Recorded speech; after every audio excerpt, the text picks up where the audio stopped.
वर्तमान लघुचाप जनित वर्षा लगी रही गाड़ी चलैबारे असुविधा होछि।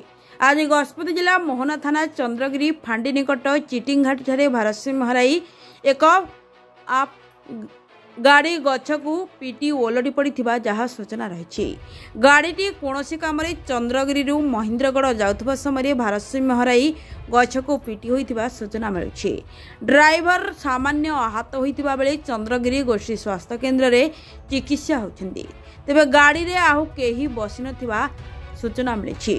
तेबे घटनास्थल में चंद्रगिरी फांडी पुलिस पहुंची गाड़ी चालक सह कौन कथा हेबा परे गाड़ी को कौनसी मामला रुजु न करी छाड़ी देथिबा अंचल में चर्चा जोर धरी। आहत चालक स्वास्थ्य केन्द्र में चिकित्सा होता जमापड़ी। एने चंद्रगिरी फांडी सुनील कुमार सेठी जोगाजोग करिबारु गाड़ी अवस्था ठीक नथिबारु थाना रे कौनसी केस रुजु होई नथिबा बोली से कहिसेंती।